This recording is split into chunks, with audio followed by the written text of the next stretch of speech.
Hello everyone, this is Tanu and today I'm gonna start a computer science subject, that is data structure.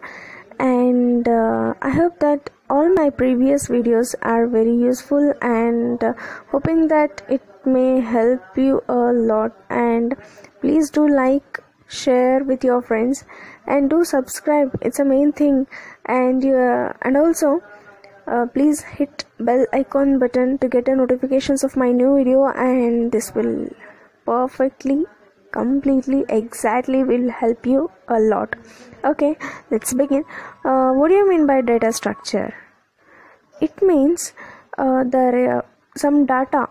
Means, what do you mean by data? Here data means some raw information which is stored in a computer that can be retrieved and manipulated in order to produce some useful informations or some results, and which can be used for in a efficient manner for effectively. That is what called as a data structure. Here is the definition. It is the way of storing data in a computer can be retrieved, manipulated in order to produce a useful informations or result. Next, the types of data structures are two types. First one is primitive and second one is a non-primitive, where primitive means they are the built-in data types, and which means they are controlled, they are not in the control of the user hand. So whereas non-primitive means they are derived data types which is in the control of the user.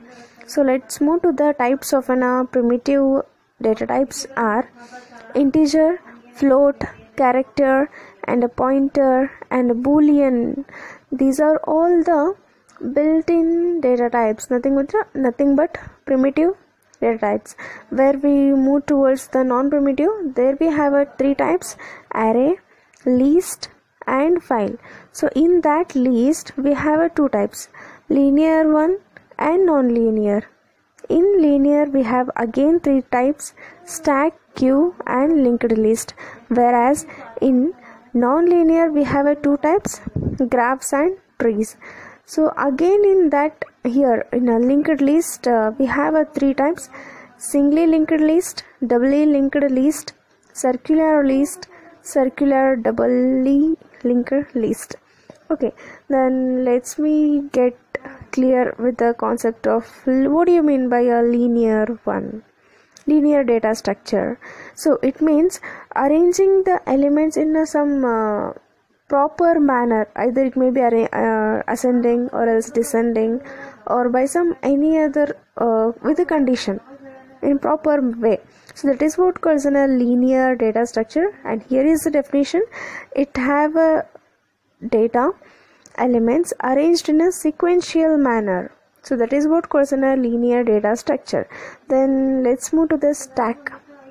So I'm not going to tell you what is stack and how it works, but I'm gonna highlight you just points that will very helpful for your CET. Please remember and please listen it very carefully.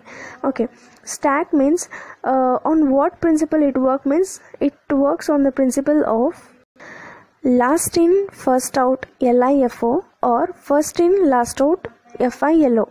Okay, then next, these are all the just objective questions for your CET purpose. Okay, then what is stack? Means a stack is a linear non-primitive one, and then stack has only one open end.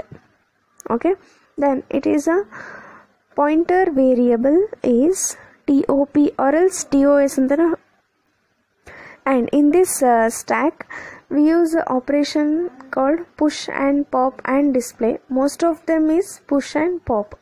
So only one element stored at a time, means while doing the operation in the stack we can do operation only one element at a time.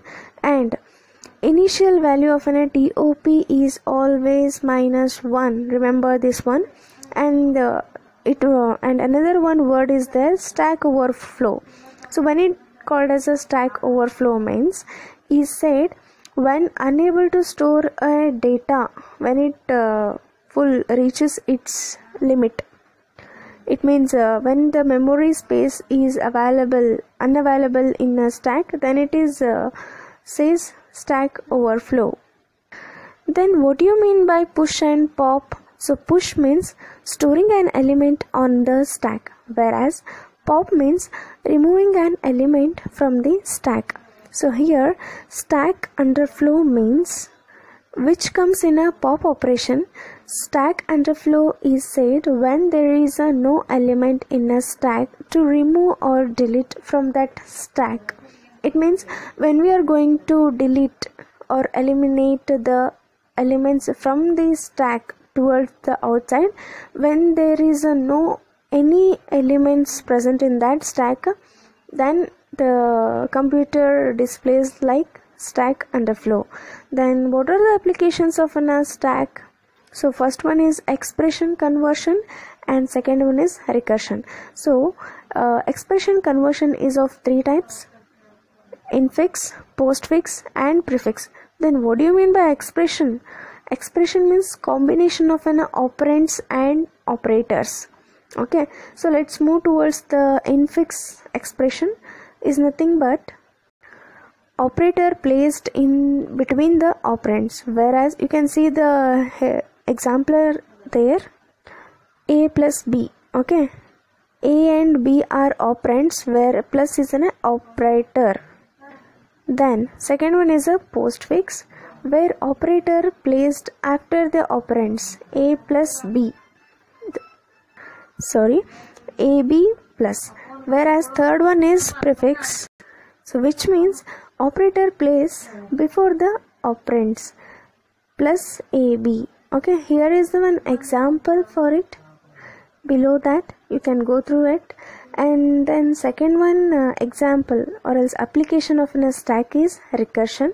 So which means, let's take an example. If a program allows you to call a function inside a function, then it is called as a recursion. So here fact of n is equals to n equals to 1 semicolon return 1. So that is the base case, consider it as a base case, whereas fact of n is equals to n star fact of n minus 1, where the fact of n is repeated here. This is a general base and here it is repeated, so it is called a recursion. So some of the examples for recursion is GCD and binomial coefficient and Fibonacci series and etc.